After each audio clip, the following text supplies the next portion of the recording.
Hoy los congresos es común encontrar a 2 referentes y a 4 con respetos influencers. ¿Por qué? Porque resulta que tienen más tirón en redes y es una realidad, es una realidad. Pero creo que es injusto. Porque, claro, el poder, yo hace poco lo discutí con un compañero, el poder del like, no sé cómo se llama ahora, en las redes sociales, del like o del seguidor o del... Es muy peligroso porque la tele más vista en España es Telecinco. Y yo a mi hija no le recomendaría ver Telecinco. Es decir, que la gente consuma algo mucho no te garantiza que lo que se lo está consumiendo sea lo adecuado.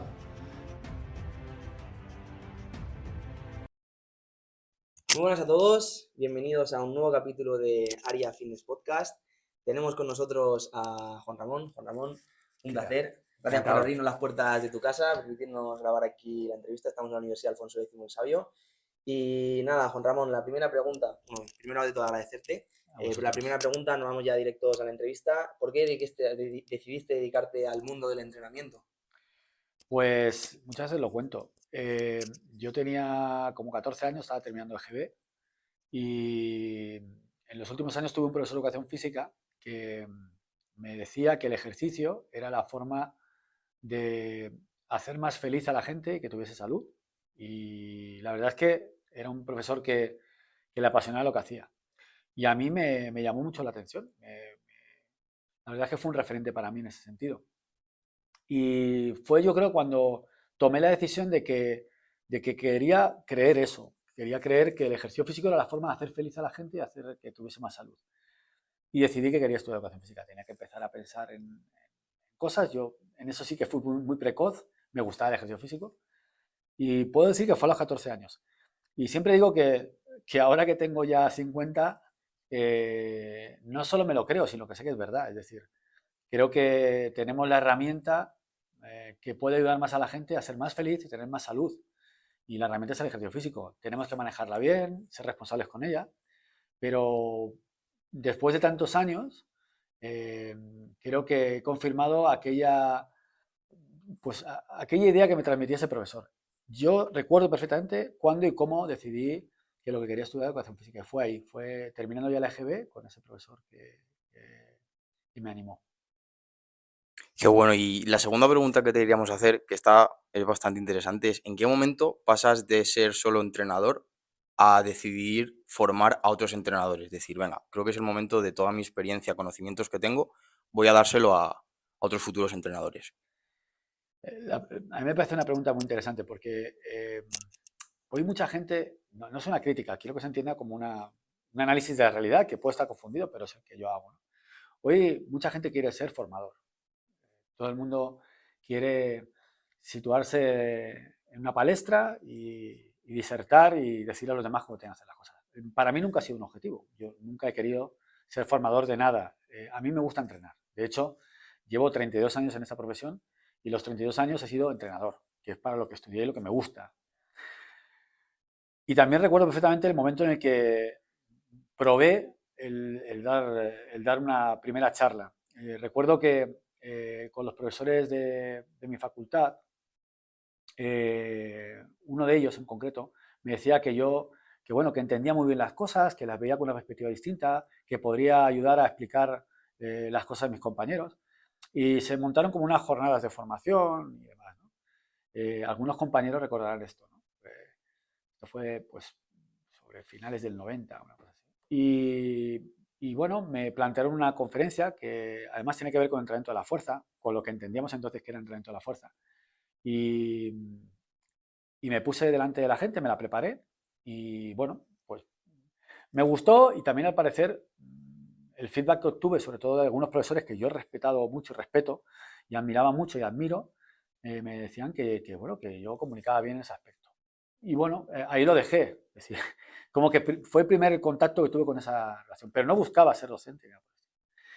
Eso llevó a que, bueno, algunas personas que habían allí me empezaron a llamar a dar algunas conferencias. Recuerdo que estaba pues, gente como Juan Carlos Colado, que por aquel entonces ya había escrito su primer libro de fitness en sala de musculación. Fue el primer libro de fitness que se escribió en España. Y me empezaron a llamar a dar algunas charlas y conferencias y empecé a meterme en ese mundo. Pero fijaos que desde ese momento hasta muchos años después, yo no pensé nunca ser docente ni dedicarme a esto, porque de hecho estuve todavía 11 años de preparador físico en el fútbol, entrené atletas. Nunca ha sido un objetivo. Yo creo que a la formación, sobre todo en este ámbito en el que nos movemos ahora, formación primero no académica, porque yo no estaba en la universidad, y posteriormente académica, llegas por vocación, pero también como una parte del camino. Es decir, yo creo que el que tiene que explicar las cosas, contarlas y aportar es aquel que ya tiene un bagaje, una experiencia, no solo en cuanto a formación, no solo en cuanto a formarse adecuadamente, ¿no? Pensar que yo me he doctorado no hace mucho, pero porque básicamente he dedicado mi tiempo a otras cosas, que es fundamentalmente trabajar con deportistas, entrenar y demás. Ese bagaje, esa experiencia y la formación que uno no deja de tener nunca, fijaos todos los años que llevo formándome, son lo que a lo mejor me da la posibilidad de plantearme si puedo ayudar a otros contándoles lo que yo he aprendido, ¿no? De hecho, enseñar es aprender dos veces. Entonces, yo creo que te diría que fue un proceso, y ese proceso fue un proceso que no busqué, que llegó porque se tuvo que dar y porque, bueno, pues posiblemente es algo que también tenía dentro, ¿no? Pero no lo busqué en ningún momento. Y yo sí que veo ahora que hay demasiada gente que sin ese recorrido, sin ese bagaje, sin esa... A veces me hace gracia que forma al que no está formado, o incluso forma a aquel, o está formando y él no se forma. Yo no concibo que un formador no se forme. Yo creo que un formador tiene que estar en constante formación. Entonces, me llama mucho la atención cómo se ha dado todo un giro de tuerca, ¿no? Se ha girado todo y ahora hay mucho formador y cada vez tenemos menos entrenador desde el punto de vista de decir, quiero ser un buen entrenador, quiero preocuparme de conocer bien mi herramienta, de profundizar en ella, de equivocarme mucho. Yo he tenido la suerte de tener muy buenos resultados con deportistas y siempre digo que está muy bien haber sido preparador físico de medallistas olímpicos y nacionales, internacionales, pero al final me he equivocado con más deportistas de los que he acertado. O sea, han conseguido éxitos menos deportistas de aquellos con los que he fracasado como preparador físico, con lo cual el entrenamiento es un proceso de ensayo-error muchas veces, donde no tenemos recetas mágicas y tenemos que ir conociendo. Si no vives eso, pues hombre, difícilmente le puedes contar a los alumnos nada. Yo doy una asignatura que es teoría de entrenamiento, donde cómo puedo yo contarle a un alumno cómo entrenar si yo no he visto una barra en mi vida, ni he visto, ¿no? Pues un poco llega como fruto de eso. No es un objetivo, no fue un objetivo. El objetivo es que ahora sí vivo de ello porque bueno, ya pues llegas a una edad y tienes un recorrido, pero sigo siendo preparador físico y sigo entrenando deportistas. Y si tuvieses que quedarte con una única faceta de tu profesión, de Juanra, el Juanra, te quedas con el Juanra preparador, Juanra entrenador, con el Juanra docente, con el Juanra más investigador dedicado a la universidad. Con el entrenamiento. A mí me gusta entrenar. Me gusta, es lo que más me gusta y es por lo que decidí estudiar. O sea, yo no soy un gran comunicador, no tengo dominio de las redes, y mucho más ahora que todo eso se ha transformado. Ya no basta con comunicar de una manera determinada en persona, sino que hay que manejar otros aspectos. Yo no los manejo bien, no soy un especialista. Esta gente que hace comunicación, cursos de comunicación, yo lo admiro, yo soy incapaz. O sea, y yo el tiempo lo dedico a intentar saber más de entrenamiento. Entonces, no podría decir que la faceta de formación no me gusta, la de educador, la de investigación me encanta, pero también creo que investigar es algo que no entendemos bien. Investigar es lo que hacen todos los entrenadores todos los días. Vosotros sois entrenadores personales e investigáis todos los días. Todos los días hacéis preguntas sobre qué es lo que más podría convenir a la persona que vais a entrenar. Tomáis decisiones sobre eso. ¿Qué os falta? Posiblemente controlar un poquito las variables y medir un pre-post para ver los efectos y empezar a sacar conclusiones y discutirlas, ¿eh? Pero eso es investigar. Entonces, para mí entrenar e investigar van muy de la mano, aunque la gente parezca que quiere decir que investigar es una cosa y entrenar es otra. No es verdad, investigar y entrenar van de la mano. De hecho, se investiga para solucionar problemas y preguntas que se hacen los entrenadores todos los días. Entonces, yo me quedaré con la faceta de entrenamiento, que es la que me gusta. De ahí me gusta mucho la investigación. Y la docencia, pues la verdad es que me gusta mucho porque yo ahora acabo de dejar a 2 alumnas que están con el TFG. Creo que intentar aportar, yo le debo mucho a mi profesión, le debo toda mi vida. 32 años viviendo de algo que te gusta tanto es un lujo. Entonces yo creo que hay que intentar dignificar y hacer mejor nuestra profesión. Y eso parte por intentar pues formar a profesionales que sean competentes, que tengan habilidades, que tengan criterios éticos, principios. Entonces, esa parte también me gusta, pero si me tuviese que quedar con una, me quedaba con la de entrenador. Bueno, y hablando de que te quedas con esa faceta de entrenador, ¿cuáles crees que son los pasos que debería seguir? Pongamos una persona, un chico o chica de 16, 17, 18 años que dice, oye, igual que tú en tu momento te diste cuenta de que te gustaba el mundo del entrenamiento, ¿cuáles crees que son los pasos que debería seguir para convertirse en el mejor entrenador posible? Bueno, no es fácil porque los pasos son muy personales. Cada uno tiene un contexto, una realidad que hace que las posibilidades de acceder a cosas, ¿no? Yo vengo de un pueblo, de Alfaz del Pi, en Alicante, y, y nadie, si tú me dices a mí, vosotros estuvisteis cuando estuvo aquí González Vadillo en el homenaje, si alguien me dice a mí que yo me iba a ir a Madrid y veía a Vadillo y decía, "Madre, este hombre lo que sabe", y de repente pues tengo la posibilidad de hablar con él, los caminos se van haciendo y se van construyendo, ¿no? Dar a veces pasos o recomendaciones es difícil. Para mí sí que es importante que si alguien decide ser entrenador, tiene que escoger muy bien quién le va a guiar, con quién se forma. Ese es un primer paso muy importante. Tiene que ser consciente que tiene que formarse. Y además no va a dejar de formarse en la vida. Entonces, con quién te formas es muy importante. Y de quién te rodeas. ¿Por qué? Para mí es clave. Y esto me lo dijo una vez Julio Tous hace muchísimos años cuando me puse en contacto por primera vez a raíz de su tesis doctoral, que le hizo sobre la musculatura abdominal. Me dijo que era muy importante quién era tu guía, ¿no? Y es verdad, tiene razón. Yo creo que si alguno de los que nos ven, nos escuchan, decidiese dedicarse al entrenamiento, tiene que escoger bien por quién se va a formar y de quién se va a rodear, porque ese va a ser un poco la referencia que tú vas a tener. La tendencia normalmente es a rodearse o a formarse de mediocridad. ¿Por qué? A conformarnos con lo más fácil, el camino más fácil, más rápido. Es una realidad social de la inmediatez, del conseguir algo, del caer la trampa fácil de, no, tú puedes conseguir esto con muy poco, ¿no? O puedes hacerte entrenador haciendo un curso de tal, porque yo soy el que más sabe que te va a hacer tener 1000 clientes, ¿no? Sepas más de entrenamiento menos. Nadie aprende de entrenamiento en un curso de un año ni en una carrera de 4 tampoco, pero bueno. Pero rodearse de mediocridad hace que tú a lo mejor sobresalgas. Sobresales porque estás rodeado de mediocres. Pero cuando te rodeas de alguien muy bueno y tienes referente a gente muy buena, son curas de humildad constantes, porque te das cuenta de que no puedes levantar la cabeza muchas veces. Entonces, a mí, una de las cosas que quizás más me ha marcado en mi vida es haberme rodeado de gente muy buena. Yo coincidí en el año 95 con González Vadillo y me marcó, bueno, y con todo lo que llevaba González Vadillo alrededor, que en el Comité Olímpico pues había gente pues, como López Calvet o Esteban Gorostiaga.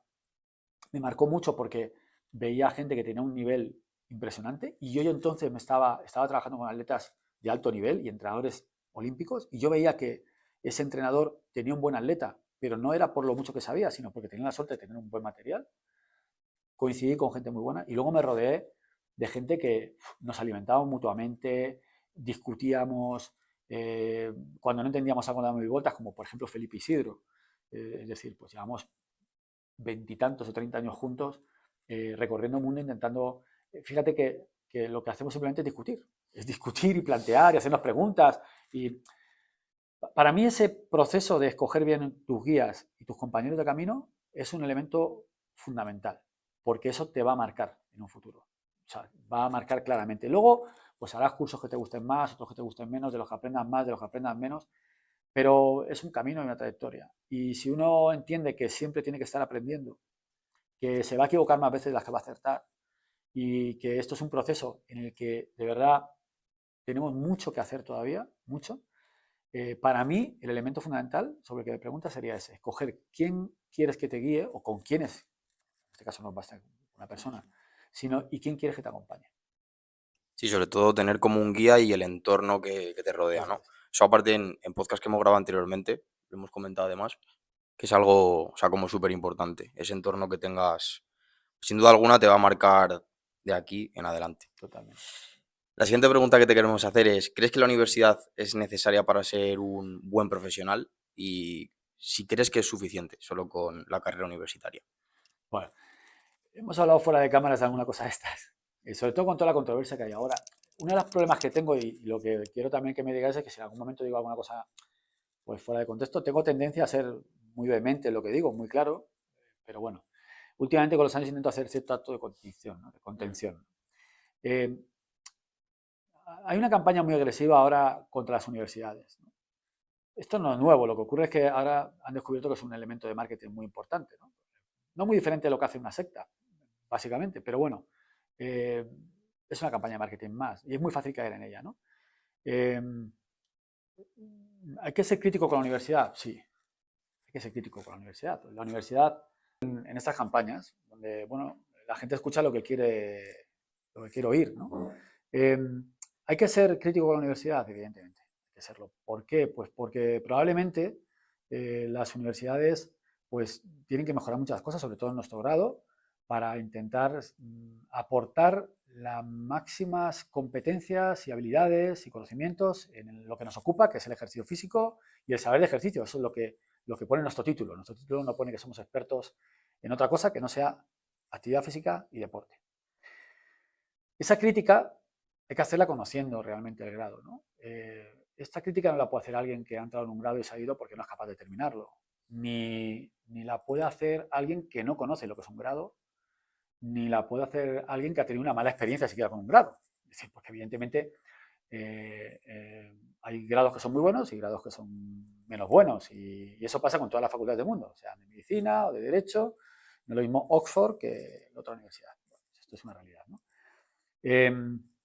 Dicho esto, que hay que ser críticos, uno tiene que partir de la autocrítica. Yo parto de eso. De hecho, yo estoy en esta universidad, siendo de Alicante, y lo digo claramente, porque a mí se me puso delante un proyecto en el cual se creaba un grado distinto, donde pensar que yo soy director de área de ciencias de la salud, yo tengo la posibilidad de coordinar actividad física, fisioterapia y nutrición, ¿vale? Y buscar transversalidad a los contenidos. Es un cambio, estamos cambiando, estamos mejorando. O sea, partimos de esa crítica para mejorar. Si es necesario para ser buen profesional o no, yo creo que depende de en qué ámbito profesional te quieras mover y qué tipo de profesional quieras ser. Me explico. Si yo quiero ser enfermero, pues no necesito ser médico, necesito ser enfermero. Por tanto, hay entrenadores que no son graduados, se forman en un contexto reglado de formación y son excelentes entrenadores. Y no hay ningún problema. Porque se mueven en un contexto profesional determinado. Pero hay determinados contextos en los que el grado te da una garantía de ciertas cosas que no te las dan otras formaciones. ¿Vale? ¿Por qué? Pues porque, por ejemplo, hablamos de formación. Hemos hablado hace un poco de formación, ¿no? ¿Cómo es posible que aquel que forma tenga menos formación que aquel que está formando? Resultaría muy curioso, ¿no? Que el que esté dando clases en la Facultad de Medicina sea el enfermo y no el médico, ¿no? Al que le han operado 50 veces explica cómo tienen que operarle, ¿no? Es un poco incoherente. Yo creo que uno puede ser buen profesional con otras formaciones que no son la universitaria, pero en otros contextos. Y para eso la ley pues tendrá que ir marcando pues, qué regulación hay en cada ámbito, ¿no? Pues evidentemente hay entrenadores de fútbol que posiblemente haciendo los cursos de entrenadores de fútbol pues puedan ser buenos entrenadores de fútbol. Pero si lo que van a ser son preparadores físicos, pues evidentemente con un curso de entrenador de fútbol no te sirve para ser preparador físico, necesitas un conocimiento mucho más amplio. Por lo tanto, yo creo que la formación universitaria no te garantiza ser buen profesional, pero sí te garantiza otra serie de cosas. Y depende del contexto profesional, la formación universitaria debería ser un requisito. Es decir, yo como alumno, si el que me va a formar tiene un ciclo formativo, pues ni legalmente ni en cuanto a su conocimiento me da garantías de que yo, ¿no? Esto es como si me dice, yo me subo a un avión y alguien me dice, mira, el que lleva el avión, pues sabe mucho de aviones, pero nunca ha hecho un curso de piloto. No tiene el título de piloto. Yo no me subo. Yo no me voy a subir. Yo dame un título de piloto y, ¿no? A lo mejor o voy al médico y me dicen, no, mire, le va a atender un señor que sabe mucho de enfermedades. Ha pasado todas las enfermedades del mundo. Todas. Lleva 50 años enfermo. Y tengo una persona recién graduada en medicina. Pues mira, yo que me había graduado en medicina.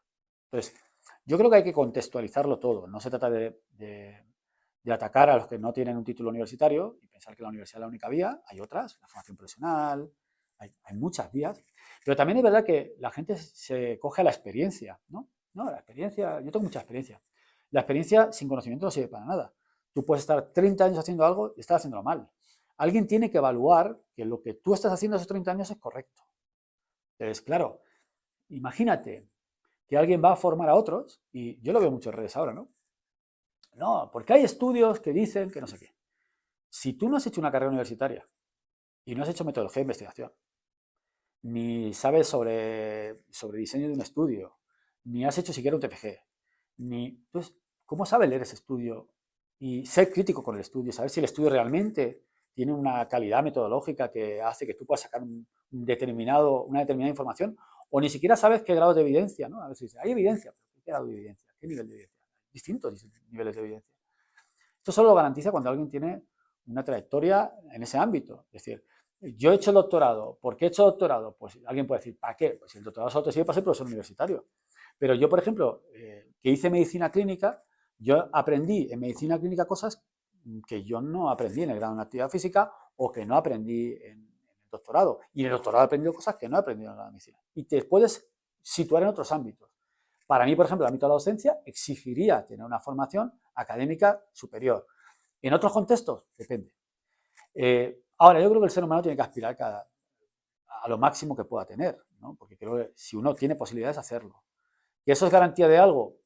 Bueno, pero en ciencia el uno no existe. Entonces, garantía absoluta no es. Pero yo sí que creo que es recomendable y que tenemos que ser un poco también coherentes. Insisto, quien nos forme tiene que estar formado. Formado quiere decir que tiene que tener una formación de nivel. Y luego, evidentemente, para otros contextos de entrenamiento, etcétera, hay distintas formaciones que pueden ser útiles, etcétera. Creo que los profesionales graduados tienen también formaciones de distinto tipo, que no tienen por qué ser desarrolladas en el ámbito universitario, pero también es verdad que la universidad te da unas garantías de algo. Y por tanto es un equilibrio que hay que dominar. Siempre, insisto, desde la autocrítica que tenemos que hacer desde el grado. Pero claro, es muy fácil atacar muchas veces sin tener conocimiento de lo que está haciendo, o teniendo un conocimiento sesgado o interesado en eso, ¿no? Pero bueno, cada cual escoge. No, claro, al final es lo que tú has comentado, que creo que sobre todo desde las redes sociales, como tú dices, campañas de marketing, se ha hecho una campaña muy grande de desprestigio, no solo a nuestro grado, yo creo que a las universidades en general, pues por ejemplo en el ámbito del marketing o de la empresa, de no necesitas ir a la universidad, con mi curso en tanto tiempo consigue estos objetivos. Mira, aquí con mi Ferrari o con mi Lamborghini, cómo te expongo estos resultados que yo he tenido sin ir a la universidad. Pero creo que, como tú dices, la universidad te aporta muchas cosas y te da garantías de muchas cosas. Y seguramente nosotros, si no hubiésemos ido a la universidad, pues no estaríamos aquí hablando contigo, no conoceríamos a Jesús, no deberíamos haber venido al Congreso, ver a Vadillo, que te aportan muchas otras cosas más allá de la propia formación académica, que también obviamente está y que, como hemos dicho, también hay que ser críticos y hay ciertas cosas que se podrían mejorar. Pero creo que, como ya he comentado, te dan muchísimas cosas que fuera no creo que puedas, que es muy difícil conseguir y que te formes. Sí, además, mira, son cosas muy curiosas, ¿no? Porque muchas veces las personas hablan, o sea, los que formamos, sea en el ámbito que sea, ¿eh? Los que dicen que la universidad no sirve para nada, eso sí, te venden un curso de ellos, que es mucho mejor que la universidad. Muchas veces se basan en investigación, en estudios para dar su información, en ciencias incluso básicas, que no han estudiado, porque hablar de biomecánica es hablar de física. Me gustaría saber cuánta física han dado las personas que hablan de biomecánica, ¿no? O se autodominan expertos en algo y ¿quién da el título de experto? Yo considero que una persona tiene un cierto grado de competencia para formar o para quizás hablar en ese ámbito, cuando es capaz de sentarse, bueno, creo que vosotros lo visteis, vosotros asististeis a un congreso donde nada más y nada menos que López Calvet y Juan Rivas estuvieron discutiendo cara a cara con Esteban Gorostiaga sobre efectos fisiológicos vinculados al lactato. Ese debate de un nivel científico bestial, al que no todo el mundo llega, cuando tú te sientas delante de López Calvet, o de Juan Rivas, o de González Vadillo, y a ellos directamente, a ellos, eres capaz de hablarles mirándole a la cara y diciéndoles, bueno, pues yo creo que esto es así, o que es así, y ellos seguramente te darán un par de leches, pero te sientas con ellos cara a cara, tú tienes la conciencia tranquila. Ahora, la mayoría de estas personas, yo nunca las he visto en un congreso, ni me van a invitar a mí a discutir. Me encantaría que alguien me invitase a hacerme preguntas a mí, de esas que hacen por ahí en las facultades a los alumnos de grado, para intentar sacar las vergüenzas a un grado. Me gustaría que viniesen a esta facultad y me las hiciesen a mí. directamente, por ejemplo. Y a cambio yo les hago a ellos, no me hace falta que me den dinero. Por cada pregunta que me hacen, yo les hago otra a ellos. Entonces, pero no porque yo sepa más, que no es una cuestión de saber más o menos. Yo sé muy poco y muy poquito de lo que es mi área. A mí me sacas de mi área y yo no sé nada, ¿no? Sino porque ser tan prepotente como decir que tú puedes dar lecciones a gente que se está dejando muchas horas estudiando desde una red social, etcétera, es muy, para mí es un poco pretencioso. Yo creo que ser un poquito más humilde en ese aspecto. Si tú dices que sabes tanto, sienta en una mesa, en lugar de sentar a coger alumnos y darle 5 euros, sienta en una mesa a, ¿qué hablas de fuerza? A González Vadillo. ¿Qué hablas de biomecánica? No sé, a Xabi Aguado, a José Luis López Elvira, premios nacionales en biomecánica. De verdad, que forman parte de la Sociedad Europea de Biomecánica. Siéntalos en una mesa y hablar de biomecánica. Es decir, es la forma de saber, de ponerte tú y darte valor. Para mí es lo que te decía antes de la mediocridad. Para mí, ir a un ciego y decirle, mira, yo veo con un ojo, no tiene mérito. Es decir, tú tienes que sentarte con otras personas que ven lo mismo que tú y que saben lo mismo que tú. Pero claro, no, eso no va a pasar. Nunca nadie de esos que hacen esas cosas, yo los veo en congresos, ni presentando comunicaciones a congresos y debatiendo. ¿Por qué? Porque ahí no les interesa estar. Ese no es su contexto. Pero es que ese es el contexto. Es el contexto en el cual se aprende. Porque luego de lo que hablan es el RIR. No saben ni lo que es el RIR. Ni se han sentado delante de Vadillo a hablar del RIR. Y vosotros oísteis lo que Vadillo dijo del RIR. Entonces, para mí es todo tan sencillo que a veces creo que el ser humano nos gusta complicarnos, pero porque esa complicación hace que algunos saquen beneficio. Pero las cosas son muy sencillas, no son tan complejas. Es decir, si tú quieres saber, yo cuando quiero saber de algo, a mí me encanta todo el tema de estabilidad del tronco. Mi director de tesis es Francisco José Vera, que es uno de los investigadores más relevantes a nivel mundial. Pero es que yo he tenido la oportunidad de ir a ver muchas veces y debatir con Stuart McGill o con Paul Hodge. Y hay otros que dicen que han leído a Stuart McGill, pero nunca las han sentado con él y le han preguntado las dudas. Ni con Paul Hodge. Entonces, yo si quiero saber algo de algo, me voy a buscar a que sabe y le digo, a ver, explícamelo porque yo no sé. Y eso es ser humilde. Ahora, dar lecciones desde una posición marketingiana basada en una imagen o basada en lo que tú quieras, es muy fácil. Es muy fácil, sobre todo cuando lamentablemente quien te está comprando ese producto, entre comillas, posiblemente tenga más limitaciones que tú, porque eso es lo que deja constancia. Posiblemente eso hable más de los que compran el producto que del que lo vende. Al final, eso define al que compra el producto, no al que lo vende. Pero bueno, es una reflexión, ¿eh? A lo mejor, seguramente estaré equivocado, pero bueno, lo lanzo como lo pienso, o sea que no.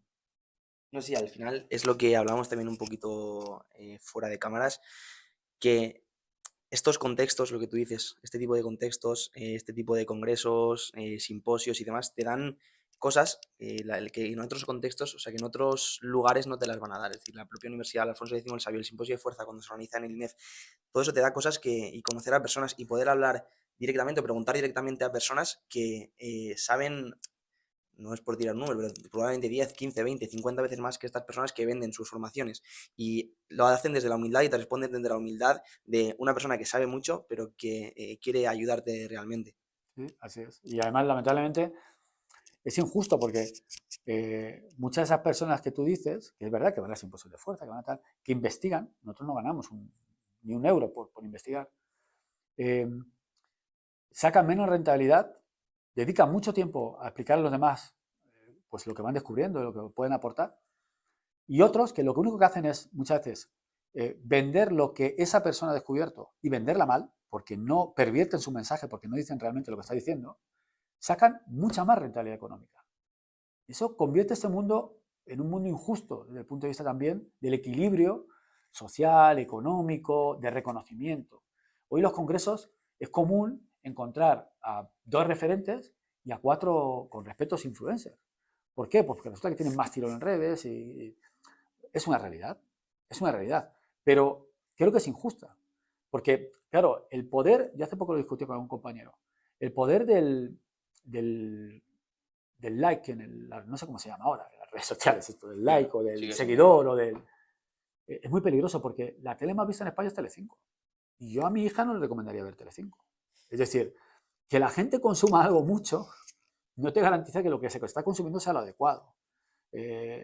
Por muchas cosas que ocurren. ¿vale? Porque no, resulta que nadie ve Sálvame, ¿no? Pero ahí he estado, 20 y tantos años siendo el programa más visto y nadie lo ve.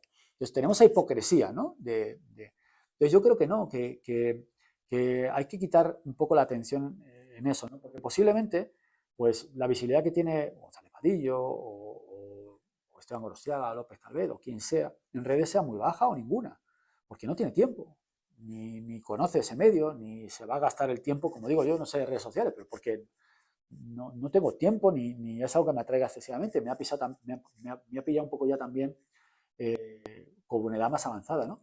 Pero creo que es importante que, bueno, vosotros lo hacéis bien, estáis haciendo algo importante, ¿no? Yo encantado de colaborar. Y esa humildad de que colaboréis con vosotros la vais a encontrar en gente muy buena, seguro. Vamos, muy buena no, muchísimo mejor que yo. Y no te van a cobrar nada.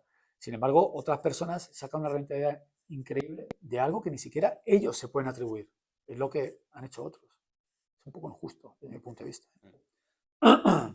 Sí, antes de pasar a la siguiente pregunta, a mí me gustaría dejar igual mi opinión sobre esto y es que al final la universidad, siendo autocrítico, claro que hay cosas que mejorar, por supuesto, eso está clarísimo, pero también digo que te da mucha base en muchos aspectos y también lo que ha comentado Santi, al final te da otras cosas de conocer a gente, de ir a congresos, de rodearte con gente que tiene un conocimiento enorme, que eso, si no vas a la universidad, posiblemente no lo adquieras nunca. O sea, y es que eso es así. De hecho, la gente que me pregunta, yo se lo digo, ya no solo te tienes que quedar con qué me está aportando solo el ir a clase y atender a un profesor. No, o sea, también quédate con eso que está, digamos, fuera de la universidad, fuera del ámbito ya más académico, que eso es lo que te da el enriquecerte de eso, ¿sabes? Es también lo importante, yo creo. Sí, yo estoy contigo. Pero fíjate que es curioso que todo esto que hemos hablado a mí me llega porque alumnos me hacen llegar ese tipo de cosas, ¿no? Que circulan y que no dejan de asombrarme, porque yo sinceramente pienso que todo el mundo, toda la vida hemos visto críticas a la universidad, ¿no? Pero crear un altavoz en el cual se intenta denigrar la universidad, lo que impone un título, ¿a dónde queremos llegar? A decirle a nuestros hijos que no estudies una carrera. O sea, esa persona que ha hecho eso y que me enseñan un vídeo los alumnos y me dicen, mira, ha ido al INEP, no sé qué, hace no sé cuánto. Le va a decir a su hijo cuando lo tenga que no estudie una carrera, que lo único que haga, que se dedique a qué. O sea, que se ponga en el lugar de un joven de su hijo y que le diga, mira papá, yo lo que quiero es ser youtuber. O sea, ¿a dónde queremos llegar con esto? ¿Qué sociedad queremos construir? Es decir, yo creo que la formación siempre ha sido una base de la persona en cuanto a bagaje cultural, de conocimiento. A veces incluso puedes aprender lo que no es bueno hacer, o lo que no debes hacer, o lo que no harías. Pero ¿a dónde queremos llegar con esto? La pregunta es esa, ¿a dónde queremos llegar? ¿Qué sociedad queremos construir? ¿Una sociedad en la que no vale el sistema? ¿En la que nos cargamos el sistema y hacemos qué? ¿Un sistema de productos que vende cualquiera a cualquier precio? Bueno, pues indudablemente es lamentable que esto pase en el ejercicio físico, cuando en otros ámbitos no puede pasar. En la medicina nadie lo duda, eso no pasaría. Sin embargo, aquí sí. Bueno, pues ahora, el único culpable somos nosotros que lo permitimos. Hay que ser también un poco claros, coherentes y directos con estas cosas. No tolerar, hay que tolerar, en filosofía se dice que hay que tolerar a la persona, pero no a las ideas. Es decir, o no lo que hace. O sea, yo puedo ser un terrorista, yo como persona no le deseo lo mismo que él ha hecho. Soy tolerante con él. Creo que merece respeto como ser humano y ser tratado con dignidad. Pero lo que ha hecho no me merece ningún respeto. Ninguno. Ni lo voy a tolerar.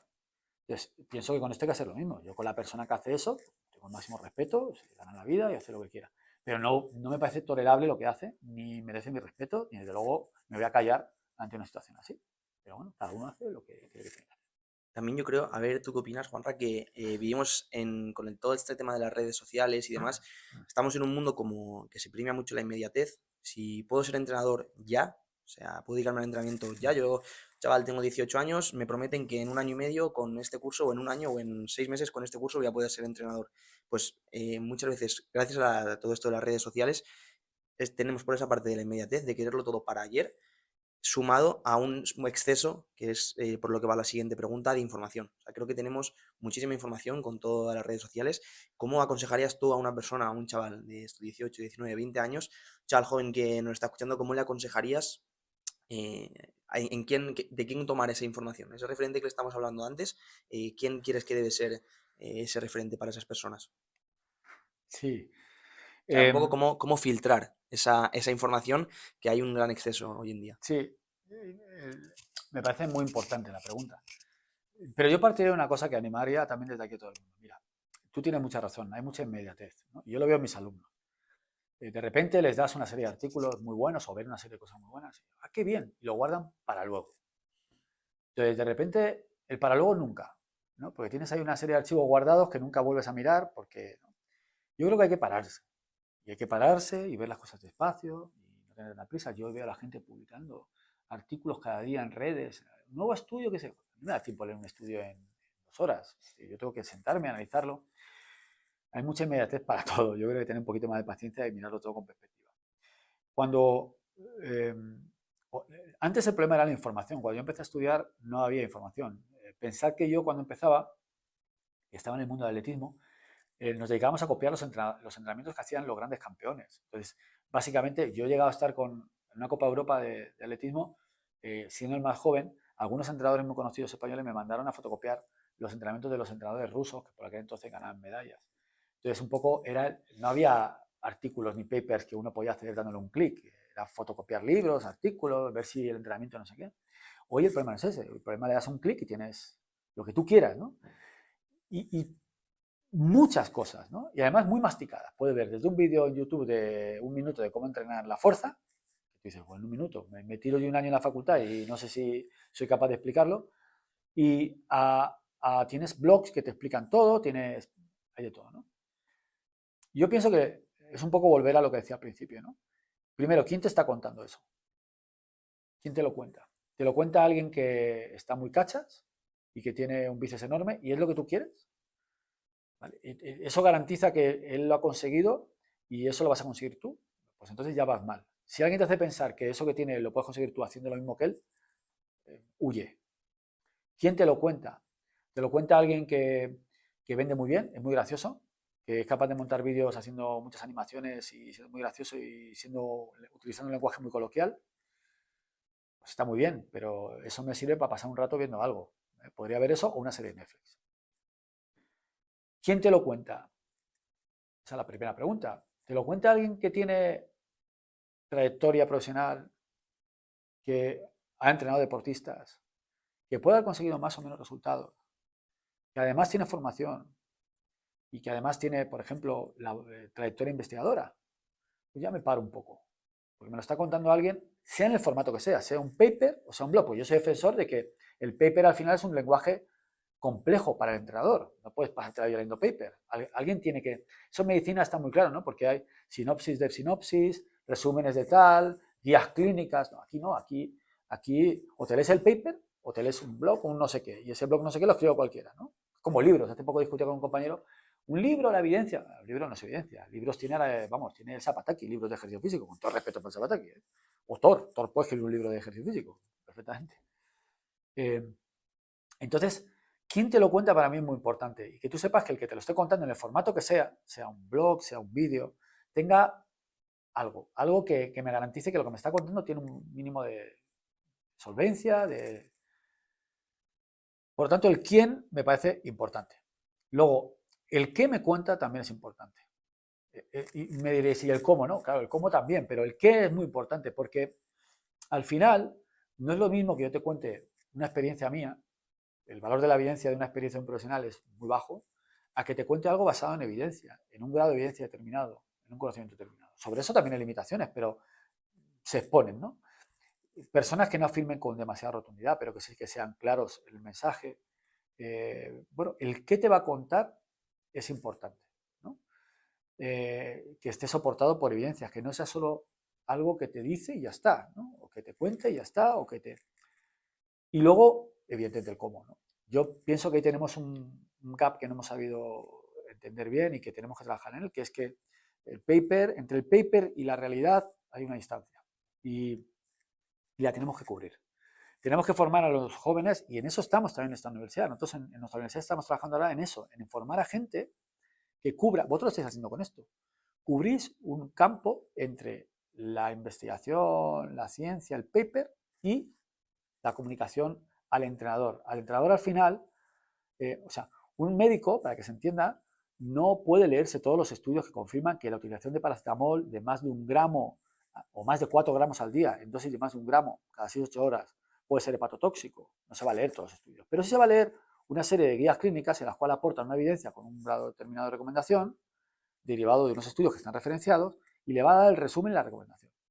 Pues quizás tenemos que trabajar, y esto es algo que ya en su momento dije a algún responsable del Consejo del Colegio de Licenciados, hay que trabajar e intentar crear esos documentos que aporten eso. Dentro de muy poco, la Sociedad Española de Estudio de Obesidad se va a publicar un documento de consenso.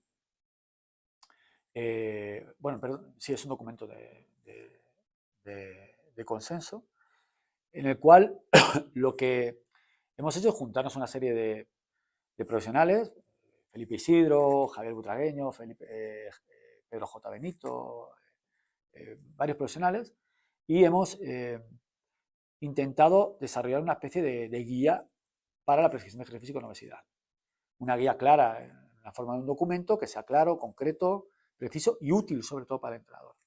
Entonces, hay que trabajar un poco en qué herramientas, claro, evidentemente sigue siendo un documento, pero en qué herramientas y qué formas de llegar al entrenador con la información más rigurosa, ¿no? Y luego, por otro lado, y también estamos trabajando en esta universidad en esto, es crear una línea de fake news. Es decir, creo que habría que trabajar, y esto lo lanzo porque creo que es importante, en intentar empezar a sacar a las redes formatos en los cuales lo que se trata es de intentar aclarar cosas que se dicen que no son ciertas. Porque se intoxica el entorno en cuanto hay información que no es cierta, ¿no? Yo a veces me paso en la clase más. En mi clase de entrenamiento me traen muchos vídeos de muchos YouTube y tal. ¿Me podrías explicar esto que dicen aquí del RIR o de la biomecánica en el hip thrust, de no sé qué? Y me paso más tiempo explicando y aclarando eso que dando clase muchas veces. Digo, pero vamos a ver, chicos. No, es que aquí dice que la mitocondria. O sea, ¿en qué referencia aporta? ¿Qué se sabe sobre esto? ¿Cuál es el estado? Entonces, en todo eso hay que trabajar. Y posiblemente a todas las personas que quieran hoy meterse a investigar, a aprender, lo que diría es que busquen quién, qué cuenta y cómo lo cuenta. Y luego que no se crea todo lo que lee. Que no se lo crea. Es decir, que lo ponga todo en cuarentena, que vaya analizando, vaya teniendo perspectiva, escuchando distintos profesionales y sacando sus propias conclusiones. Para mí, que el entrenador desarrolle su capacidad de análisis y crítica es fundamental. O sea, no hay que creer a nadie, ni que... evidentemente, me voy a creer más sobre ejercicio a González Vadillo que al campeón del mundo de cricket. ¿Vale? Igual que me voy a creer más en cardiología a Araceli Boraita, cardióloga del deporte, que a un carnicero, que ha tenido 3 infartos. Es tan fácil como eso. O sea, que es mucho más simple de lo que parece. Pero quién, qué y cómo me parece fundamental. Hablando de, que lo has mencionado tú también, creo que un buen ejemplo de que integra todas estas cosas que hemos estado comentando, que integra por una parte de un profesional que integra todas estas cosas, que integra por una parte esa comunicación en redes sociales, que aterriza un poco el paper, que además es activo, que comparte contenidos, Javier Butragueño, parece que lo hace, queremos tenerlo por aquí también dentro de mucho, lo hace estupendamente en ese sentido porque él, aparte de estar formado, de ser doctor, de haber estado en el laboratorio, tiene experiencia en clínica y además tiene experiencia trabajando con personas con obesidad y además se lo comunica muy bien de forma activa, casi a diario por redes sociales y es capaz, como decimos, de aterrizar el paper a los entrenadores e incluso a las propias personas con obesidad. Entonces creo que en ese sentido Javier es un buen ejemplo de, como hemos dicho, un profesional al que escuchar, porque al final también está en la Sociedad Española de Estudio de la Obesidad y que, como digo, es capaz de aterrizar esos estudios científicos abstractos a la población en general. Sí, Javier es un ejemplo de profesional que puede encajar muy bien en a quién puedes escuchar sobre un tema. Y Javier es una persona que si yo tengo que intentar conocer cosas sobre ejercicio físico y obesidad, pues me parece una persona a la que puedes acudir y tener cierta seguridad de que lo que te está diciendo, pues bueno, es riguroso, ¿no? Entonces, bueno, pues yo creo que un poco hay que encontrar esas referencias, ¿no? Que insisto, no es fácil, ¿eh? No es fácil pues porque al final todo el mundo no puede estar en todos los sitios. Javier ahora está en un contexto, yo lo hablo con él en alguna ocasión, ¿no? Hace poco estuvimos en el Congreso de la Necesidad, está en un contexto en el cual puede dedicar mucho tiempo a redes, puede dedicar... Pero claro, si él en algún momento tomase otra dirección y o se fuese a la universidad o se fuese... Porque pensad que vosotros sois muy jóvenes, ¿no? Pero la vida tiene caminos. Yo he estado 11 años viajando con equipos de fútbol.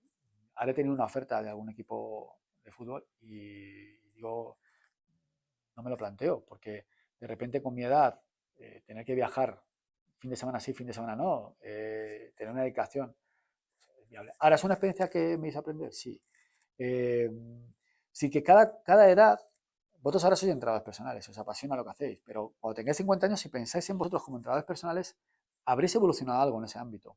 No estaréis haciendo 10 horas de entrenamiento personal, como hemos hecho muchas veces muchos, ¿no? Porque entonces, vamos, con 50 años ya no te ves haciendo eso, ¿no?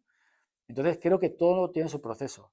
Entonces, evidentemente, también nosotros tenemos que saber entrar y salir de las cosas. Es decir, Javi es un referente a tener en consideración por todo lo que habéis dicho.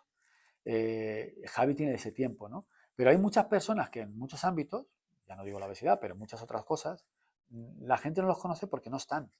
Y hay que estar, pero estar es difícil, porque te exige muchas cosas que yo con Jesús Rivilla muchas veces lo he hablado, ¿no? Tiene una familia, es una persona muy familiar y él ha estado con el balonmano muchos años y ha dado cursos de formación, creó una línea de formación también muy específica, pero tú vas evolucionando y de repente entras en la universidad a dar pues, una asignatura ya que te ocupa mucho tiempo, a ser titular de universidad o a ser...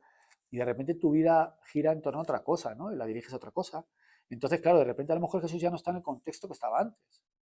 Aunque me sigue pareciendo otro referente para tener en cuenta en otro área. Por lo tanto, hay que encontrar los referentes y hay que ayudar. Yo espero que muchos jóvenes que hoy tengo en la facultad sean referentes del futuro. De hecho, yo trabajo así. Hay muchos alumnos a los que les digo, y ellos oirán esto y lo verán y lo dirán, que les digo, tú tienes posibilidades de hacer esto. Tú tienes posibilidades de salir ahí y coger este ámbito y decirte, porque además tienes juventud, fuerza. Entonces, hay que intentar también ayudar a compañeros, pues, como vosotros, como otros, a que se posicionen y no hay que tener miedo de eso. A veces el ego no nos permite decir, oye, yo llevo en obesidad con Felipe, llevo muchísimos años, más que Javi, que mucha gente, pero yo no puedo dedicarme a todo. Entonces hay que saber que si Javi es un buen referente, a quien hay que recomendar es a Javi. Si Jesús es un buen referente, hay que recomendar a Jesús. Si, hay que también entender que hay buenos referentes, que uno no es el referente para todo. Entonces, yo creo que es importante eso, entender eso y ayudar a la gente pues también en las universidades, a decir, mira, escucha a esta persona.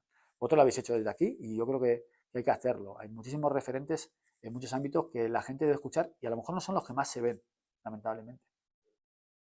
Y bueno, ahora cambiando un poquito el tema, te queremos preguntar que vos sabemos ya que el entrenamiento de fuerza es súper importante a nivel de salud y a nivel de rendimiento también, pero más enfocado a la salud. Una persona que decida comenzar a entrenar fuerza para mejorar su salud, ¿cuáles serían las recomendaciones generales que le daría a una persona que dice quiero empezar a entrenar para mejorar mi salud?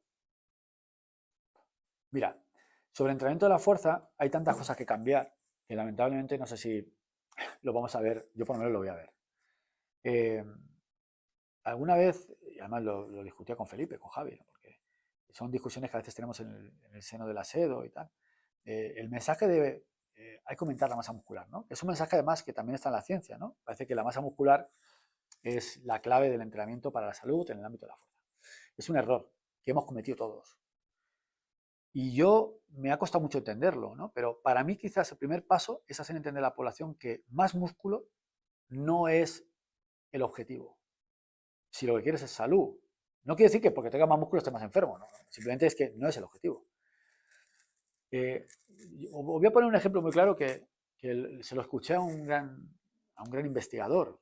La sarcopenia la descubrió Rosenberg hace muchísimos años. Y uno de los investigadores, un estudiante de doctorado que estuvo con él, es Walter Frontera, es un puertorriqueño, un investigador, un médico. Y yo tuve oportunidad de conocerlo.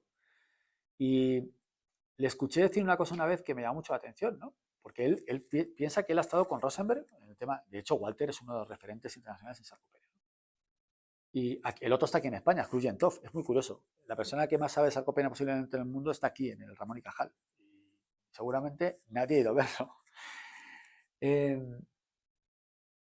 Walter decía, mira, si hay una persona de 70 años en medio de donde se da el paso, con un semáforo que está ya parpadeando porque va a cambiar, y le quedan, no sé, 15 metros para llegar a la acera y los coches van a arrancar, el que los coches no lo atropellen no depende de cuánta masa muscular tiene. Depende de lo rápido que sea capaz de llegar a la acera. Y esa capacidad de llegar rápido a la acera es RFD, esa aplicación de fuerza en unidad de tiempo. De hecho, No, dime. no digo que yo, por ejemplo, en el TFG que lo he hecho sobre todo este tema de sarcopenia, entrenamiento de fuerza en personas mayores, ya la sarcopenia, corrígeme si me equivoco, Juanra, ya no se diagnostica tanto por la cantidad de esa masa muscular, sino que se hacen pruebas de valoración de la capacidad funcional, ya la eso cambió este diagnóstico, no sé si en 2018 el Grupo Europeo de Sarcopenia, sí. Concluye en TOF además. Ya cambió ya cambiaron ese diagnóstico no tanto por la cantidad de masa muscular que tiene una persona, sino por la función. Y yo, para diagnosticar si la persona a la que hice el estudio tenía una sarcopenia, realicé pruebas de valoración de la capacidad funcional. Es que, como velocidad de marcha o como... Abres un debate súper bueno porque tienes toda razón. Es así, en el posicionamiento de 2018, porque además la fuerza es mejor indicador de deterioro funcional, de riesgo, que la masa muscular. Es mejor indicador. Además, ¿sabes lo que pasa? Que siendo mejor indicador, resulta muy curioso. Fíjate, la sarcopenia es una patología. Tiene código como patología, está reconocida. La obesidad no. La obesidad no tiene código como patología, siendo una patología. Hace poco tuve una discusión sobre una persona que decía que la obesidad no es una patología y que no hay que combatirla y que esto que llaman ahora gordofobia y no sé qué historia, ¿no? Como si alguien tuviese en contra algo de las personas obesas. No, se tiene en contra de la obesidad, no de las personas obesas. Las personas obesas hay que ayudarlas, hay que tratarlas dignamente, no denigrarlas. ¿Pero por qué digo esto? Porque fíjate que la obesidad, que no es una patología, pero no es una patología, no lo voy a explicar, pero porque no se puede considerar patología desde el punto de vista socioeconómico. Porque si le diésemos un código de patología a la obesidad, esto sería el caos. Sería el caos. Pero tiene un diagnóstico preciso. La obesidad más o menos se diagnostica de forma precisa. La sarcopenia, siendo una patología de la que todo el mundo habla, en cáncer, en diabetes, en obesidad, no tiene un diagnóstico preciso. Es decir, se mueve en un algoritmo que parte de un cuestionario, SARC, y que luego se establece en base a una serie de pruebas que determinan tu peor o mejor función en base a que si tú tienes una marcha X o te tardas tanto tiempo de sentarte y levantarte de una silla, ¿eres sarcopénico o no lo eres? Pero a mí eso nadie me lo tiene que decir. Como tú marches a menos de 0,8 metros por segundo, no es que estás sarcopénico, estás muy jodido. Entonces, yo habré esto con Krujentov y él me reconoció que los puntos de corte son bajos a posta, pero además de bajos son poco sensibles. No permiten determinar, igual que en osteopenia o osteoporosis. Por ejemplo, yo sé que en osteopenia o osteoporosis, depende de que tengas 2,5 desviaciones estándar, tú tienes osteoporosis, o si tienes una desviación estándar, o 1,5 o 1,2, pues tienes un grado de disminución de la densidad mineral ósea respecto a tu población. Esto no es en sarcopenia, no es. O eres sarcopénico o no lo eres. Entonces, falta un diagnóstico preciso y sensible. En eso estamos investigando nosotros. En intentar valorar la fuerza, no la masa muscular. Porque cuando tú ya tienes muy baja masa muscular, tú ya estás muy mal a nivel neuromuscular. Estás bastante mal, ¿no? Entonces, para mí el primer objetivo para que la persona entrene es que entienda que tener más fuerza, no más masa muscular, que lo entiendo que la gente quiera tenerla, porque es una cuestión estética, yo eso no ataco, me parece perfecto, el que quiera tener el bíceps y el pecho bien, no tengo problema.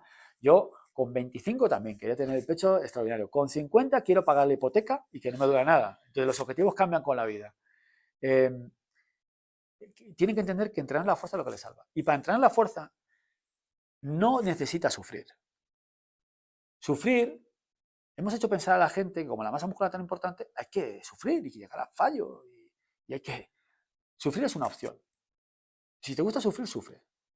¿Te gusta hacer crossfit y colgarte de una barra y hacer un pino? Hazlo. Pero es una opción, es una elección. No es la mejor elección. Tú puedes mejorar la fuerza sin fatigarte mucho. sin fatigarte mucho. Entonces hay que hacer entender a la población que si quieres mejorar la fuerza, que mejorar la fuerza es lo que te va a dar más salud, más funcionalidad, etc. Que la fuerza la puedes mejorar fatigándote, porque algo hay que fatigarse, lógicamente, pero no sufriendo. Y que te puedes fatigar lo justo. De hecho, yo siempre digo, a mí me encantaría que a mí me dijera, mira, con un ejercicio, una repetición, y ya está, mejora. Digo, hostia, esto es lo que yo quiero. No, porque sería lo ideal, la mínima dosis, ¿no? Parece que haya que salir reventado de las cosas para... No, con poco podemos conseguir mucho. Te puedo hablar de estudios que estamos haciendo aquí ahora, de FGs que dirigen mis alumnos, que hacen mis alumnos, donde hemos visto reducción de la grasa visceral con 2 ejercicios de fuerza a la semana y un trabajo de resistencia de 20 minutos, menos de 20 minutos, 20 minutos básicamente. Es decir, con muy poco puedes conseguir mucho. Y entonces a partir de ahí, decirle, mira, hay profesionales que son capaces de darte el estímulo adecuado, mínimo adecuado, para que tú mejores. ¿Por qué? Porque igual que te digo que el estímulo mínimo para mejorar no es tanto como parece, también es verdad que no puede ser el mismo para todos. Es decir, no todos respondemos igual al ejercicio y por tanto el entrenador es necesario para darte una dosis adecuada a tu capacidad de respuesta individual. Es decir, no todo el mundo responde a 3 de 8. Hay gente que va al gimnasio, huele las pesas y hipertrofia. Y hay gente que va al gimnasio y se tira toda la vida levantando pesas y no hipertrofia igual. Pues porque hay una variabilidad dentro de la capacidad de respuesta, de la capacidad de adaptación, que tanto a nivel genético como a nivel de respuesta, de reserva de adaptación, de capacidad de respuesta de adaptación, que hay que entender. Y eso solo lo sabe un entrenador formado. Por eso hoy, en el siglo de la medicina de precisión, donde ya, por ejemplo, cuando te dan quimioterapia, sabemos que hay gente que responde a la quimioterapia de una manera y hay gente que responde de otra. Y por tanto, la medicina se procura o se preocupa de intentar buscar tratamientos precisos, más individualizados respecto a qué puede ser a lo que tú mejor respondas. En el ejercicio debe ser igual. Y eso se llama individualización. Entonces, creo que tiene que entender la importancia de la fuerza. Tiene que entender que para mejorar no hace falta fatigarse tanto, que no hace falta tanto tiempo y que lo puede incorporar a su vida. Y luego tiene que encontrar un profesional que esté bien formado para que dé su entrenamiento. Y ese entrenamiento es tan fácil como no hacer más de a lo mejor 4 ejercicios de fuerza, un par o 3 días a la semana, que estén lógicamente bien pautados. Muchas veces implica no hacer más de la mitad de las repeticiones posibles que puede hacer por una carga, que inicialmente podrías hacer 20 repeticiones con esa carga o 30, y posteriormente a lo mejor podrías coger una carga que puedes llegar a hacer 8 o 10 repeticiones y no hacer más de 4 o de 3. Eso, hablamos de muchos años de entrenamiento y ya está. Es decir, mucho más sencillo de lo que parece. Lo que ocurre es que no es lo más común. Hoy vas a un gimnasio. Ayer revisaba los datos con un TFG de la gente que está apuntada al gimnasio. Es muy curioso y lo decía antes. Ves cómo la gente de 20 años, 25, se inscriben en una proporción muy importante a los gimnasios, bastante importante, pero no llega a ser más del 40% de la población que más o menos en la que lo hacía hace años. Ahora hay más entrenamiento personal dentro de ese 40%. Pero a medida que cumplimos años, cada vez se apunta menos gente a los gimnasios, los centros de fitness, etcétera, y dices, ¿y dónde hace ejercicio esta gente? Pues seguramente a lo mejor en las clases de gimnasia, de entrenamientos, y ese estímulo es el suficiente. Entonces, de repente parece como que los centros de fitness no han sido capaces de detectar que ese nicho es el que más va a crecer y está creciendo en estos años, ¿no? Y les está dando un servicio a esa gente, ¿no? Y claro, todo esto es una realidad a la que estamos un poco ajenos. Nos llama la atención otra cosa, ¿no? Claro, cuando tú vas a ese nicho de gente que es de 25, 20, 25 años que está en un gimnasio, ¿qué es lo que ves? Ves a gente haciendo drop sets, ves a gente pasando más tiempo poniéndose una cámara y un vídeo grabándose haciendo el ejercicio que entrenando, que es lo que yo veo yo voy al gimnasio todos los días, pasean prácticamente todos los días. O sea, no me lo puede contar nadie porque yo voy al gimnasio aquí en Madrid y lo veo. Entonces, ahí hay una parte de responsabilidad nuestra como docentes, como profesionales, estamos realmente generando un cambio en las cosas, ¿no? Intentamos mejorar. Entonces, creo que es imposible que la gente haga ejercicio, que la gente entienda la importancia de las cosas y que las haga bien, si nosotros mismos no somos capaces de entender qué es lo que tenemos en nuestras manos. Porque creo que no entendemos. Cuando veo los vídeos y me traen los vídeos y veo gente explicando cosas que no son relevantes desde el punto de vista de la medicina. Cuando yo hice medicina clínica, yo hice un trabajo, defendí una tesina final en la cual hice un estudio con obesos, marcadores inflamatorios en entrenamiento de fuerza. Y el tribunal me paró, eso no suele ocurrir. Y recuerdo un inmunólogo que se levantó y me dijo, mire, usted sabe todo lo que está explicando de las adipoquinas y tal. Digo, sí, sí, sí. Y usted no se da cuenta, me dijo, ustedes los del ejercicio no se dan cuenta que ustedes hablan de demasiadas cosas. ¿Cómo? Sí, sí. Y mire, yo soy inmunólogo, pero también intensivista, trabajo. Y cuando yo entra un paciente con un problema grave, por ejemplo, imagínate un traumatismo craneoencefálico, una parada cardiorrespiratoria y una fractura de fémur, yo no puedo atacarlo todo al mismo tiempo. Yo tengo que saber qué es lo importante. Lo importante es sacarle de parada cardiorrespiratoria, estabilizar sus constantes vitales, etcétera, etcétera. Entonces, ¿ustedes qué es lo importante? ¿Medir la interleuquina 6? ¿Quién lo va a hacer? ¿Qué entrenador va a hacer eso? No. Usted lo importante es que ha conseguido una persona que era obesa, bueno, un número de personas que eran obesas, de repente haciendo un entrenamiento X pequeñito, resulta que se mueven más, que les cuesta menos esfuerzo, que están más felices, que tienen mejores marcadores de salud básicos. No tiene usted que presentarme más marcadores, biomarcadores que ni siquiera son gol estándar ahora mismo para la obesidad. No te van a un obeso no le haces una analítica viendo si tiene factor nicotumoral alfa elevado o la interleuquina. Está muy bien para comprender la patología. ¿Qué quiere decir eso? Que nos perdemos a veces en intentar aparentar cosas que son mucho más sencillas si manejamos lo más importante, que eso es lo que tenemos que saber, que es el ejercicio. Entonces, creo que el cambio o la recomendación para intentar cambiar a la gente respecto a cómo entender y llevar a cabo el entrenamiento de fuerza parte de esto que os acabo de decir. Más que de dar recetas, que dar recetas sería un error, porque no hay una receta válida para todo el mundo.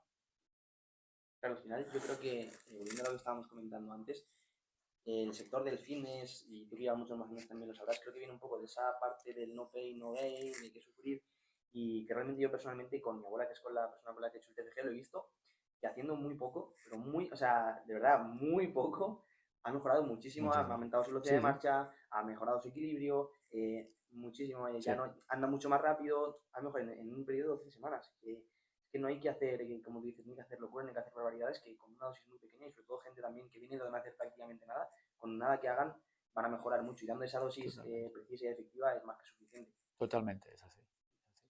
Ya pasando a ya de las últimas preguntas, Juanra, hablando de este cambio, de un cambio en el sector, si a ti ahora mismo te ofreciesen ser ministro de Deportes, de Cultura y Deportes, quitara Iceta y te ¿no? Ya no han cambiado. Bueno, Iceta es el ministro, dices. El ministro, te gusta ser ministro de Deportes, de Cultura y Deportes, ¿qué medidas implementarías para hacer más accesible el ejercicio físico, el entrenamiento de fuerza a la población? Sabiendo todos estos beneficios, ¿qué medidas implementarías? Bueno, estamos haciendo un esfuerzo para hacer ciencia ficción, porque yo lo de ministro no lo termino de ver. Aunque me lo pusieran, desde luego que no. Pero mira, yo tengo la oportunidad de trabajar colaborando con la Sociedad Española de Cardiología en algunos proyectos, la Sociedad Española de Estudio de Obesidad, con otras sociedades médicas y con sociedades de actividad física. Y a veces uno ve que el impacto es muy pequeño lo que hace. Es muy pequeñito porque, bueno, podemos hacer acciones, ¿no? Ahora estamos con una acción de intentar ayudar a la salud cardiovascular con el cambio de hábitos. Bueno, bien.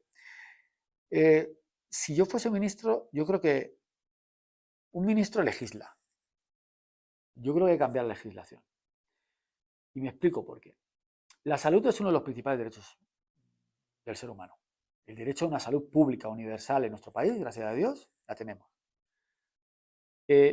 Y yo creo que hoy no hay herramienta con más evidencia y menos coste que el ejercicio ayuda en la patogénesis, es decir, la prevención de ciertas patologías, ¿no? Más de 30, crónicas no transmisibles, propias de nuestra sociedad actual, en intentar frenar la cronicidad, reducir la sintomatología, etcétera, ¿no? Mejorar la condición física, mejorar la salud y la calidad de vida. Si eso es así y hay evidencias tan altas, tan importantes, tan robustas, yo creo que lo que habría que incorporar es el derecho al ejercicio físico como uno de los principales derechos de los ciudadanos. Es decir, si el derecho a la salud es un derecho principal, el derecho a acceder a la práctica de ejercicio físico tiene que ser un derecho. No puede ser un lujo. No puede ser que aquel que lo quiera consumir tenga que gastarse un dinero en hacer entrenamientos personales, por ejemplo.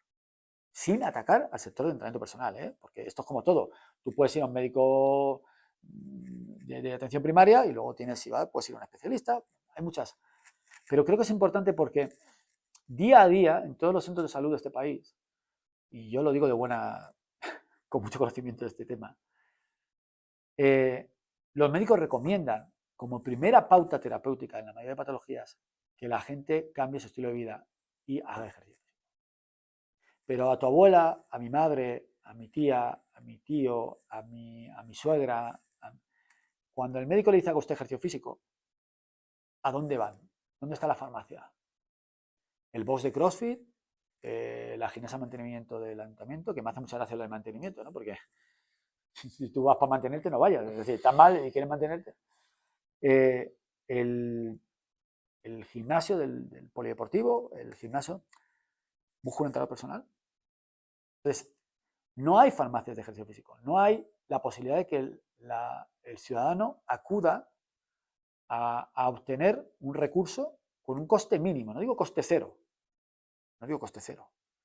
pero sí un coste mínimo, ¿vale? Un copago o lo que sea, que posibilite que aquel que lo necesita lo pueda obtener. Entonces, yo que legislaría, porque creo que es incoherente. Miquel Izquierdo publicó algún artículo, creo que en una editorial, donde decía, ¿es ético no prescribir ejercicio físico? Pues sí, no es ético no prescribirlo. Entonces, vale, se prescribe, pero hay que dar alternativas. Hay ya algunas iniciativas en la Comunidad Valenciana, por ejemplo, me podrías preguntar, ¿y cómo hacerlo? ¿No? Hay muchas ideas. En la Comunidad Valenciana, por ejemplo, ya hay un licenciado en los centros de salud que está cubierto desde el punto de vista económico, su retribución, por el ayuntamiento correspondiente, y luego se le devuelve el dinero por parte de la consejería correspondiente como subvención a ese ayuntamiento. O sea que se puede estructurar esto sin hacer competencia tampoco a la opción privada, ¿no? Lógicamente, porque muchas veces yo tengo una compañera, bueno, dos compañeros, Isabel y César. Isabel es doctoranda de la Universidad Católica de Murcia y está haciendo su tesis sobre cardiopatías, en concreto en hipertensión. Está haciéndola en hipertensión en concreto. Y he participado en su estudio, diseñándolo y demás, y es muy bonito porque tiene un centro acogido le han derivado de hipertensos por parte del SESCAM, del servicio y es curioso, ha conseguido mejorar la salud de esa gente, pero además ha conseguido que el 90% de los que iban a ese estudio y a mejorar la salud se han quedado en el centro haciendo ejercicio físico. O sea que posiblemente legislar para dar la posibilidad aumentará luego el flujo de gente a centros privados. Entonces creo que esa es una cosa que yo haría como ministro, sin lugar a dudas. Es decir, intentar legislar para que la sociedad entienda que tiene el derecho de acceder a algo que va por su salud. Que todo el mundo sabe que el ejercicio físico es saludable. Eso lo sabe hasta mi abuela. El problema es si es saludable porque no lo consumes, ¿no? Y es porque en realidad no tenemos esa conciencia, porque luego hay un mensaje contradictorio de las instituciones que no me lo reconocen. Y claro, tú vas a la encuesta nacional de hábitos de salud de 2022, de hábitos de los españoles, y ves como, primera razón para ir al gimnasio, estar en forma. Segunda, entretenerse. Tercera, salud. Y tú dices, pero a ver, y resulta que la primera y la tercera, estética, o sea, pues mejor, están en forma, y salud, son mujeres, las que principalmente, el mayor porcentaje dicen. Y el segundo entretenimiento son los hombres, que seguramente son los que, pues bueno, también, además de hacer, van al gimnasio, pues muchos de ellos juegan al fútbol sala, se juntan a jugar al frontón, al tenis, al pádel, etcétera, ¿no? Bien, pues yo creo que ese estudio de la realidad social que tenemos tendría que hacernos llegar a una conclusión, que es que desde la estructura ministerial tendría que regularse. Sanidad, educación, deportes. Regular, dar el mensaje a la sociedad de que la recomendación en salud de un médico no es baladí y que tienen acceso a eso. Posiblemente eso haría que la gente lo consumiese. Y eso empezaría a cambiar también el concepto que tienen de ejercicio físico. Lo demás son mensajes para contentar a todo el mundo de que no, vamos a hacer actividad esencial, queremos ser reconocidos por... Yo llevo oyendo eso 20 y tantos años, no va a cambiar, ¿no? Hay guerras, fisios, tal. Yo esas guerras no las entiendo, ni las vivo, ni las concibo. Me parece absurdo. Creo que lo que hay que hacer es ser coherentes en los mensajes. Y como ministro buscaría esa coherencia. Luego hay otros problemas que solucionar, lógicamente, pero bueno, ya iría viendo, porque lo importante ahora mismo es eso. Claro, al final es lo que comentamos también un poco fuera de cámaras, es el hacer el ejercicio físico, intentar hacerlo accesible a la mayoría de las personas, por lo que hemos comentado, que no todo el mundo puede permitirse pagar un entrenador personal, y al final la recomendación de salga usted a caminar o haga usted entrenamiento de fuerza que a lo mejor le pueden dar a mi abuela o a cualquier otra persona mayor, es muy, muy llana y no tiene una dosis concreta para esa persona. Vale, hago entrenamiento de lo que tú dices, lo hago en mi casa, apunto al gimnasio, me entrena mi nieto, me entrena cómo puedo hacerlo. Entonces creo que dar recomendaciones concretas también ayudaría mucho. O sea, haga natación o haga recomendaciones, como digo, más concretas de una dosis concreta con un número de series, un número de repeticiones, es mucho, o sea, creo que es mucho más efectivo. Es difícil dar una recomendación general, porque es difícil, no es fácil, pero es un tema complejo, porque mira, yo hace tiempo, a veces veo un programa de televisión que me pasa doctor, que es un programa de La Sexta, que se hace de medicina, y alguna vez me ha dicho el doctor Beltrán, pero los del ejercicio tienen que ser más concretos en vuestras recomendaciones, ¿no? Y tiene razón, hay que ser mucho más concretos. Pero claro, también es complicado, porque al final pretender que algo, tenemos que ser eficaces, y pretender que algo sea válido para todo el mundo, evidentemente si uno no hace nada, pues el ejercicio es muy bueno, cualquier cosa le va a servir, ¿no? Entonces, lo que ocurre es que el ejercicio tiene el problema de estar asociado a generar fatiga. Es decir, la gente no duda en lavarse los dientes o en hacer, porque sabe que le va a dar problemas. El ejercicio puede dar problemas. O sea, el no hacer ejercicio también da problemas. Pero claro, hacer ejercicio te hace sudar, te hace tener que cansarte, generar fatiga. Entonces, somos responsables también un poco de todas las experiencias que el ser humano, sobre la que el ser humano construye su percepción del ejercicio. Voy a poner un ejemplo muy claro, ¿no? A mí me llaman a veces, vamos a apoyar la tercera grado de educación física. Yo no apoyo la tercera grado de educación física. Lo digo públicamente, no la apoyo. Esta tercera grado de educación física. Yo quiero una tercera grado de educación física, y si fuese una cuarta y una quinta, de verdadera educación física. Porque si la experiencia que tiene una niña de 12, de 13 o de 14 años con el ejercicio físico es que para aprobar la asignatura tiene que hacerla por una vez, desde luego, muchas niñas dirán, esto no es lo que a mí me gusta. Y muchos niños. Entonces, desde lo básico, la base, por eso decía que hay muchos más problemas detrás, ¿no? Tenemos que cambiar también el concepto que tenemos de educación física, entonces, cuando queremos una sociedad en la que entendamos que, mira, todo el mundo se lava los dientes. Ahora, si tú preguntas a un dentista, no todo el mundo se lava los dientes bien. ¿Me explico? Es decir, pero se lavan los dientes. Entonces, al final, tenemos que, ya hemos perdido muchas generaciones. De hecho, posiblemente vosotros seáis también una generación perdida. Pero tenemos que empezar a construir desde la base y asumir que ciertas generaciones las vamos a perder. Aunque siempre se puede trabajar sobre ellas, pero no pretendamos que esas generaciones inculquen cosas a los que vienen. Si los que vienen, y yo lo hago con mi hija, entienden que el ejercicio físico es parte de un hábito, tiene que formar parte de su vida, que tiene muchas posibilidades de hacer ejercicio físico, que el no moverse es lo peor que puede ocurrir, que somos un ser vivo que si uno se hiberna y se levanta meses después está igual, pero nosotros nos tiramos 15 días en la cama y hemos perdido mucha fuerza y mucha masa muscular. Necesitamos movernos, estamos hechos para eso, tenemos que movernos. Tenemos que movernos, ser activos, ese es el primer paso y convertir a la sociedad joven en una sociedad activa, no en una sociedad. ¿Cuántas niñas veis ahora saltando a la comba? En mi época, todas las niñas. ¿Ahora cuántas? ¿Iros a un colegio? Tenemos que actuar ahí, porque ahí es donde realmente podemos causar cambios que tengan a largo plazo efectos. El problema es que si no hacemos eso, luego queremos hacer intervenciones transversales y pretender que la persona cambie un hábito, que es que le gusta estar sentado en un sofá, ver Netflix, e irse con la novia a pasear y luego irse al cine a comerse un tarro de palomitas. Y eso es lo que al ser humano le hemos educado. Y de repente queremos transversalmente decir, y ahora tienes que hacer ejercicio porque estás muy mal.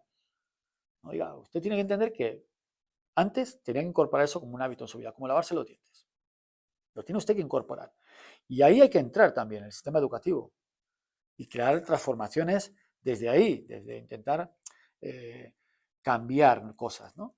Porque si no, los mensajes son mensajes que a la sociedad les entran por un oído y le va a salir por la otra, porque al final la tendencia es, mira, en un infartado, tú ves a un infartado que acaba de infartar y se recupera y sale de rehabilitación cardíaca y tal, todo lo que dice el médico, usted tiene que, nutrición adecuada, tiene que, todo cumple.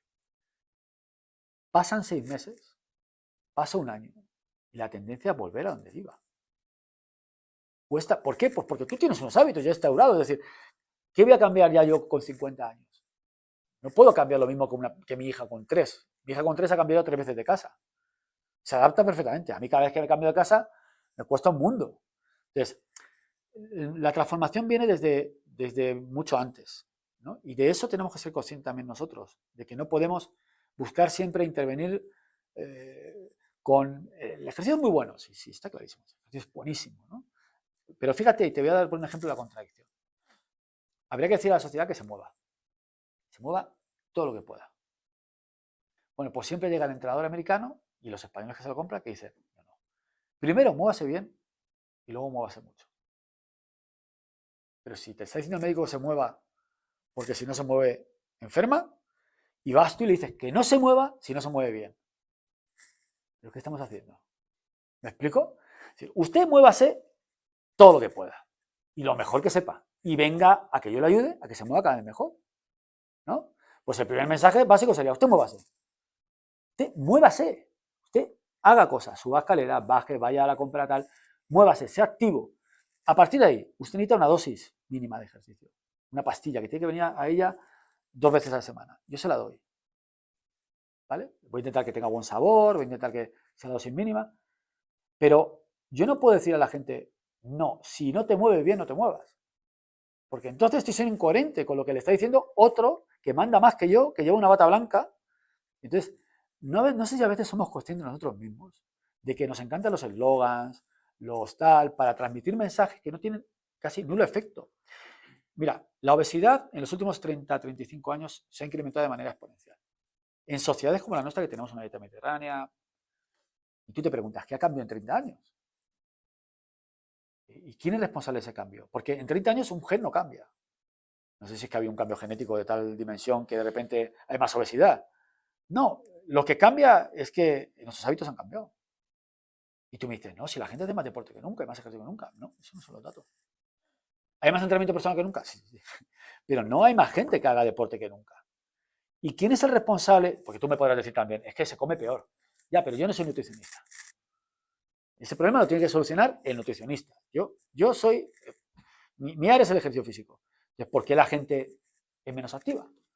¿O por qué la gente, curiosamente, no hemos conseguido ampliar el número de gente que es consciente de que tiene que hacer ejercicio físico? ¿De quién es responsabilidad? Pues en parte es mía.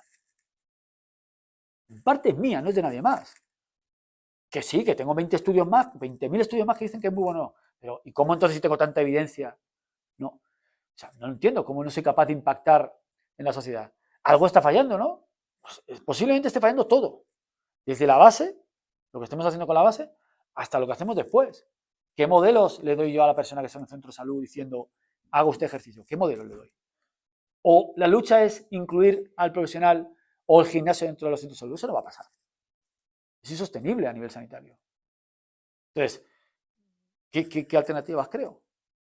Me voy a hacer un centro de entrenamiento personal. Pero claro, es que para hacerlo rentable tengo que cobrar 50 euros la hora. ¿Por qué? Pues porque resulta que yo no soy fisio y tengo que pagar IVA. Y resulta que hay tantos problemas que solucionar, que a veces el mensaje llegaría más si fuésemos conscientes de nuestras propias limitaciones, que vienen dadas por nuestra formación, por nuestra experiencia. Y yo llego a estas conclusiones después de 32 años de cometer errores, pero de subirme al tejado y ver, a ver, ¿qué está pasando para que estemos peor? O sea, estemos peor en una sociedad. O sea, porque estamos peor. O sea, yo te digo que mi abuela bajaba al río en Ciudad Real, a limpiar en una madera la ropa, así, con jabón. Y amasaba pan. Yo no le he visto una epicondilitis a mi abuela en la vida. Y hoy veo a gente que se hace un síndrome del túnel carpiano, una epicondilitis, por hacer esto con un ratón. O sea que, motrizmente, bueno, vete al INEF cuando yo empecé y a los alumnos que yo tengo de INEF, con todo el respeto y cariño para ellos, que tengo ahora, motrizmente, no tiene nada que ver.